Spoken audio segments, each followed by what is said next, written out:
Assalamualaikum warahmatullahi wabarakatuh. Alhamdulillah wa syukrulillah wa la haula wa la quwata illa billah. Asyhadu an la ilaha illallah wahdahu la syarikalah wa asyhadu anna Muhammadan abduhu wa rasuluhu la nabiyya ba'dah. Qala Allah Ta'ala fil Qur'anil Karim, a'udzu billahi minasyaitonir rajim. Bismillahirrahmanirrahim. Wa man ahsanu qawlam mimman da'a ilallahi wa amila sholiha wa qala innani minal muslimin.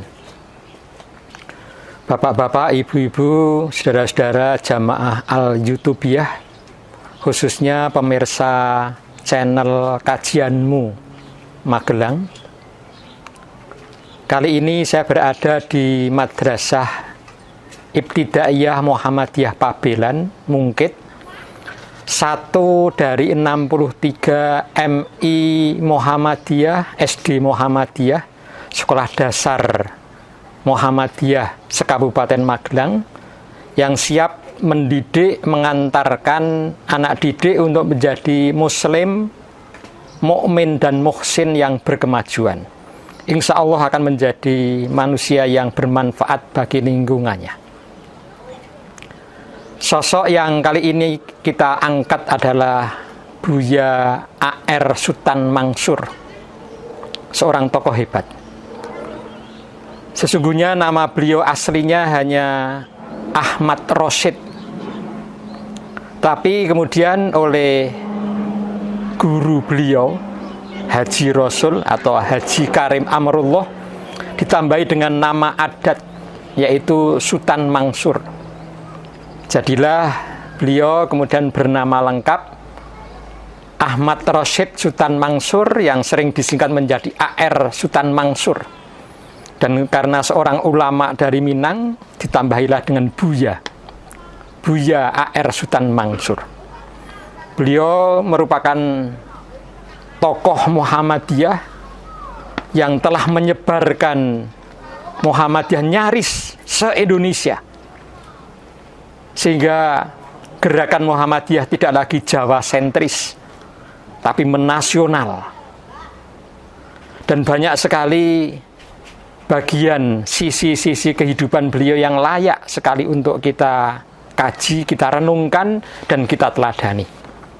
Berikut ini 7 fakta sejarah tentang Buya A.R. Sutan Mangsur. Fakta yang pertama, beliau itu tidak terjaring menjadi calon pimpinan pusat Muhammadiyah, tetapi dalam muktamar beliau terpilih menjadi ketua umum pimpinan pusat Muhammadiyah. Ya, tentu ini anomali, perkecualian. 1001, 1.001 bahkan. Ya, tidak ada duanya. Dan itu terjadi pada tahun 1953 ketika ada muktamar Muhammadiyah di Purwokerto, Banyumas, Jawa Tengah. Pada waktu itu tiba-tiba ketua pimpinan pusat Muhammadiyah sebelumnya, yaitu Ki Bagus Hadikusumo, dalam muktamar itu setelah selesai memberikan laporan pertanggungjawaban kemudian menyatakan, saya mengundurkan diri karena alasan kesehatan. Beliau itu kan sakit asma dan kesulitan betul kalau kemudian aktivitas seperti kemarin-kemarin. Maka beliau kemudian mengundurkan diri. Para muktamirin kaget pada waktu itu. Tahun 53 itu menjelang pemilu yang pertama di Indonesia. Ya, butuh betul sosok orang yang amat kuat. Nah, setelah kemudian dipertimbangkan oleh para muktamirin, maka kemudian ada yang mengusulkan, sesungguhnya Muhammadiyah masih memiliki satu orang tokoh hebat sekelas yang dulu-dulu, yaitu Buya A.R. Sutan Mangsur.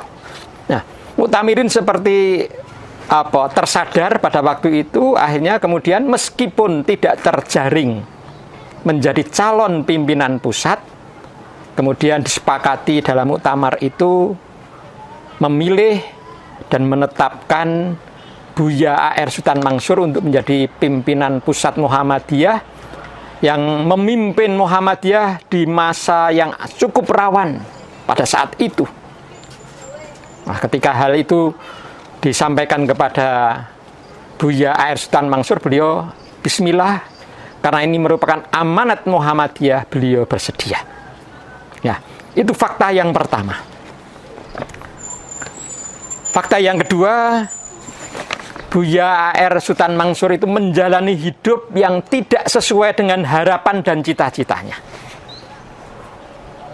Ya, dan itu memang terjadi. Yang beliau lakukan itu tidak seperti harapan semula. Paling tidak ada dua kejadian yang menjadikan beliau kemudian mengubah cita-cita harapannya sesuai dengan realitas yang ada. Yang pertama, pada tahun 1918, beliau ya mungkin selulus setingkat SLTA di Minang sana, punya keinginan untuk melanjutkan di Al-Azhar, Kairo, Mesir. Maka beliau kemudian mencoba mencari guru, dan kemudian diarahkan dan kemudian berguru kepada Haji Rasul atau Haji Karim Amrullah, bapaknya Buya Hamka. Selesai pendidikan, mendapatkan banyak sekali bekal ilmu untuk melanjutkan ke perguruan tinggi Al-Azhar, Kairo, Mesir. Ternyata di Mesir sedang bergejolak, ada sengketa berdarah di sana, dan kemudian zaman kolonial pada waktu itu juga tidak membolehkan orang dari Hindia Belanda untuk ke Mesir. Maka mau tidak mau kemudian A.R. Sultan Mansur akhirnya kemudian ya sudah kalau semacam itu.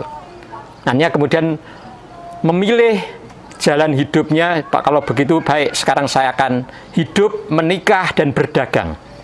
Karena beliau orang Minang. Dan kemudian betul, beliau memilih menikahi kakak dari Buya Hamka. Dan setelah menikah, beliau kemudian dengan modal yang ada, kemudian sampai menyeberang pulau sampai ke Pulau Jawa, yaitu di Pekalongan. Sampai di Pekalongan, beliau berdagang. Ternyata di Pekalongan ada cabang Muhammadiyah, dan beliau mau tidak mau jadi ikut serta. Suatu ketika tahun 1921 atau 1922, Pekalongan didatangi oleh Kiai Haji Ahmad Dahlan dari Yogyakarta. Nah, dalam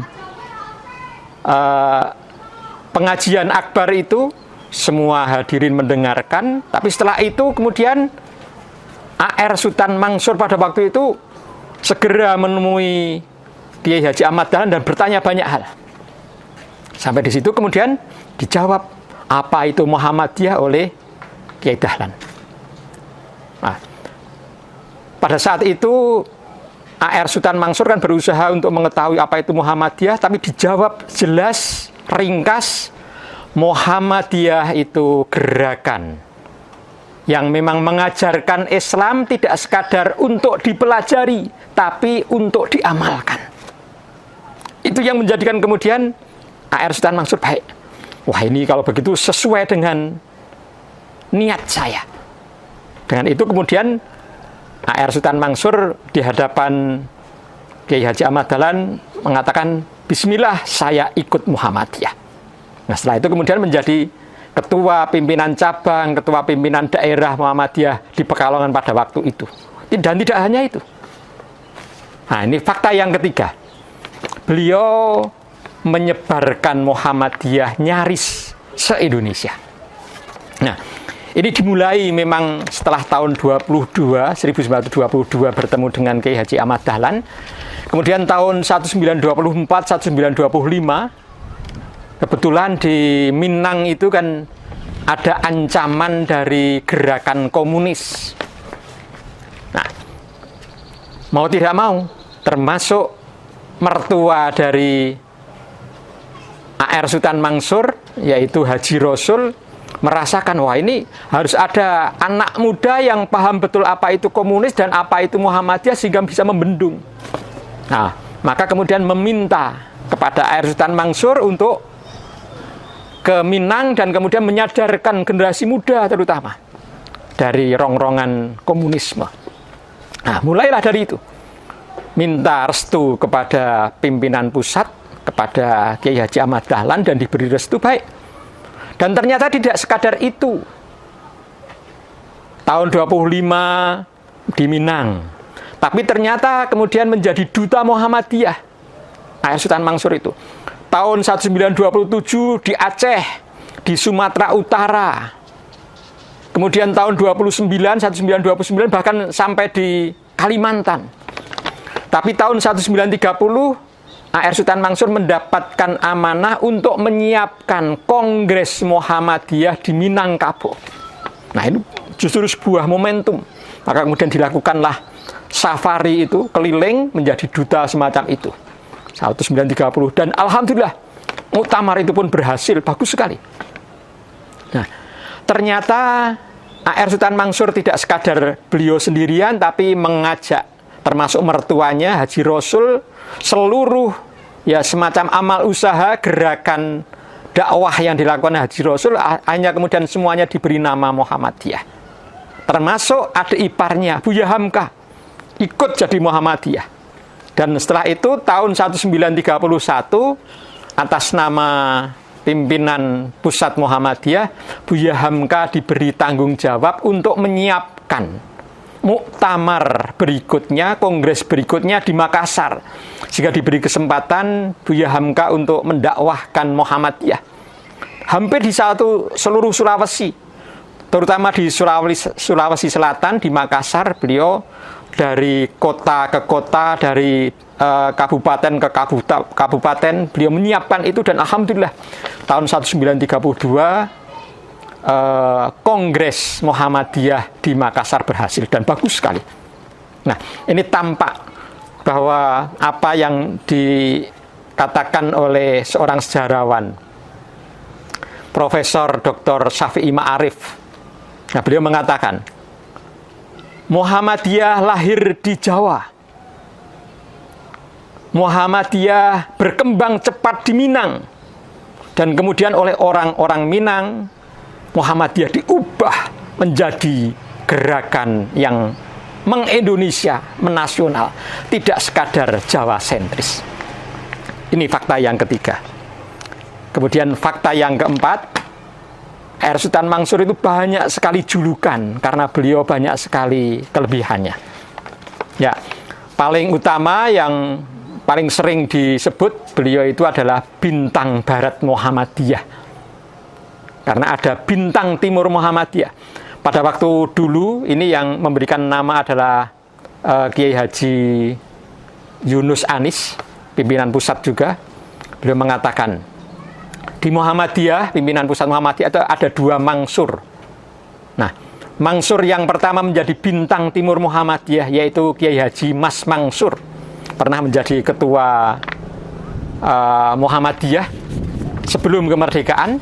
Dan kemudian yang kedua, Buya A.R. Sultan Mansur yang menjadi ketua Muhammadiyah setelah kemerdekaan. Nah, beliau ini julukan yang pertama. Julukan yang kedua, beliau sering disebut sebagai pendobrak dari Maninjau, Minang. Ya, beliau sejak muda memang suka sekali dengan gerakan dakwah, dan beliau mengetahui betul, menguasai ilmu agama, dan sekaligus memang pendakwah. Beliau adalah orator yang ulung dan bagus sekali. Kemudian karena kesungguhan A.R. Sultan Mansur untuk berdakwah tentang Muhammadiyah, maka sering disebut sebagai Imam Muhammadiyah Sumatera. Imam Muhammadiyah Sumatera. Tapi ada juga yang menyebut beliau adalah ideolog Muhammadiyah setelah kemerdekaan. Itu fakta yang keempat. Sementara fakta yang kelima, ini warna kepemimpinan beliau. Roh Islam dan roh jihad. Dua hal ini yang oleh Buya A.R. Sultan Mansur digali dan kemudian disosialisasikan untuk utamanya gerakan Muhammadiyah pada waktu beliau menjadi ketua pimpinan pusat. Dan itu tampak betul nanti dengan salah satunya lewat Khitoh Palembang 1956. Ya. Beliau mengatakan kaitannya dengan umat Islam mundur karena roh Islam dan roh jihadnya mundur. Nah, hubungannya dengan roh jihad, beliau mengatakan, sesungguhnya awal mula jihad itu adalah harapan manusia untuk ditolong oleh Allah Subhanahu wa Ta'ala. Karena di masa yang akan datang, tidak mungkin makhluk-makhluk itu bisa menolong manusia. Maka memohon Allah yang menolongnya. Dan Allah akan menolong manusia jika dan hanya jika mau menolong agama Allah. In tansurullaha yang surkum wa yusabit aqdamakum. Semacam itu. Dan cara untuk menolong agama Allah adalah dengan berjihad. Oleh karena itu, tampak sekali di Khitoh Palembang 1956 ada butir-butir kaitan dengan itu yang intinya adalah penguatan organisasi dan kerapian administrasi. Dua-duanya yang disasar. Kemudian fakta yang keenam, Buya A.R. Sultan Mansur pernah menjadi penasehat Insinyur Soekarno dan imam tentara, imam TNI. Ya, beliau memang pengalaman dan jam terbangnya amat sangat banyak hingga di batas-batas yang tidak mungkin kita pikirkan. Beliau adalah pelaku dakwah, orator, sehingga pidato beliau itu ditunggu-tunggu oleh umat dan kata-kata dari beliau diingat betul oleh umat. Memberikan arah, memberikan pencerahan terhadap hidup dan kemudian menjadikan umat itu semakin yakin terhadap Islam dan gerakan Muhammadiyah. Nah, hal yang semacam itu tampak sekali dari memang reputasi dari Buya A.R. Sultan Mansur banyak sekali. Sejak tahun 1920-an sampai dengan 1953 beliau tuh panjang sekali. Tidak sekadar di Jawa, tapi juga di Sumatera, di Kalimantan, di pulau-pulau yang lain semacam itu. Sejak sebelum kemerdekaan 1938 ketika Insinyur Soekarno pada waktu itu menjadi tokoh, itu dibuang ke Bengkulu, bertemu dengan Buya A.R. Sultan Mansur, kemudian meminta Buya A.R. Sultan Mansur untuk menjadi penasihat agama. Dan pada waktu itu betul-betul dilakukan itu sampai dengan kemudian Insinyur Soekarno menikah dengan Ibu Fatmawati. Nah, kemudian setelah kemerdekaan tahun 1946 sampai dengan 1949 beliau menjadi imam TNI ketika Panglima TNI-nya adalah Jenderal Sudirman. Nah, pangkat dari Buya A.R. Sultan Mansur pada waktu itu adalah Mayor Jenderal tituler. Artinya Mayor Jenderal yang memang tidak kemudian ikut berperang, tapi kaitannya dengan penguatan ideologi dan keimanan, imam tentara. Kemudian fakta yang terakhir, ya beliau merupakan mutiara yang melekat di hati umat. Kata-kata beliau itu banyak sekali yang diingat oleh umat. Pidato-pidato beliau. Dan kemudian buku-buku beliau juga cukup banyak, tapi buku-buku yang bermula dari pidato beliau. Salah satunya ada buku yang berjudul Tauhid Pembentuk Pribadi Muslim. Nah, itu. Intinya kaitannya dengan itu. Bagaimana kemudian berislam secara sungguh-sungguh, secara kafah, sehingga merasa nikmat. Salah satunya yang diingat betul oleh umat dan ditulis berulang-ulang oleh Buya Hamka adalah kenikmatan beragama. Apa itu kenikmatan beragama? Beliau merumuskan, apabila engkau telah menyerahkan seluruh hidup engkau sesuai kehendak Allah dan Rasulullah, maka saat itulah engkau merasakan nikmat beragama. Sehingga kendatipun saat itu engkau menderita karena menegakkan agama Allah, engkau akan tetap merasa nikmat menjalani kehidupan. Ini hal yang menarik. Sehingga kata-kata beliau, kata-kata hikmah beliau betul-betul kemudian melekat di hati umat dan menjadi panutan umat untuk berislam, berjihad, melaksanakan Islam secara kafah. Itu 7 fakta sejarah dari Buya A.R. Sultan Mansur. Semoga kita bisa mengambil manfaat dari kehidupan beliau. Demikian, kurang lebihnya mohon maaf. Billahi taufik wal hidayah. Nasrum minallah wa fatun qarib. Wa basyiril mu'minin. Wassalamualaikum warahmatullahi wabarakatuh.